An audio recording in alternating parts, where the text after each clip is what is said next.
जो फजर में नहीं उठता, नमाज नहीं पढ़ता, ये नशे में, ये टुन है। और अगर इन बातों को सुनकर इसका नशा न टूटा तो मौत का फरिश्ता इसका नशा तोड़ेगा फिर, और उसका फायदा कोई नहीं होगा।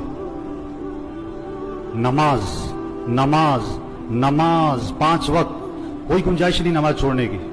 आप बूढ़े हो, बीमार हो, नमाज पढ़ो। वुजू नहीं कर सकते, तयम्मुम कर, नमाज पढ़नी है। खड़े होकर नहीं पढ़ सकता, बैठ के पढ़, नमाज पढ़नी है। बैठ के नहीं पढ़ सकता, लेट के पढ़, नमाज पढ़नी है। ये कौन है? ये जनाजों में बड़े एहतमाम से आते हैं और बयान भी सुन चुके हैं हजारों दफा, लेकिन फजर नहीं पढ़ते, जोर में नहीं उठते दुकान से।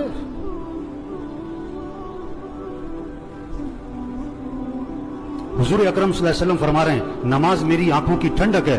और नमाज आपके लिए मुसीबत बनी हुई है। आपसे फजर में उठना मुसीबत बना हुआ है, आपसे अजान सुन के दुकान छोड़ना मुसीबत बना हुआ है। अल्लाह के नबी तो फरमाए नमाज मेरी आंखों की ठंडक है। आपने फरमाया इस्लाम और कुफर में फर्क करने वाली चीज नमाज है। अगर आप नमाज नहीं पढ़ रहे, अगर आपने आज फजर नहीं पढ़ी, आप कुफर की तरफ जा रहे हो। ये जनाजा पैगाम है, होश में आओ, नमाज पढ़ो, दीन सीखो। नमाज के फराइज सुनाओ, नहीं आते? क्यों नहीं आते? सीखे नहीं, दीन सीखो, ये पैगाम है। कुरान पढ़ो, कुरान पढ़ो, कुरान पढ़ो। ये कब्र में अखबार नहीं, ये मोबाइल नहीं काम आएगा। कुरान कुरान कुरान कुरान। साल खत्म हो रहा है, मियां साहब का, शेख साहब का कुरान खत्म नहीं होता है। सुबह उठते ही कुरान नहीं खोलता है, मोबाइल खोलता है। आप सल्लल्लाहु अलैहि वसल्लम ने फरमाया कुरान पढ़ा करो, ये क़यामत के दिन तुम्हारे लिए सिफारिश करेगा। आपने फरमाया जो रात को सूरे मुल्क पढ़ेगा, अल्लाह उसे कब्र के अजाब से बचा लेंगे।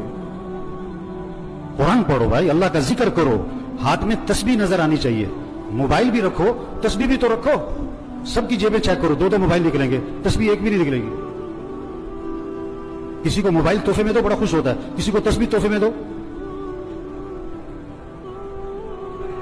आप सल्लल्लाहु अलैहि वसल्लम ने फरमाया जो 100 मरतबा पढ़े ला इलाहा इल्लल्लाह, ला इलाहा इल्लल्लाह, ला इलाहा इल्लल्लाह, फरमाया जो 100 मरतबा रोजाना पढ़ेगा, जब क़यामत के दिन उठेगा तो उसका चेहरा 14वीं रात के चांद की तरह चमक रहा होगा।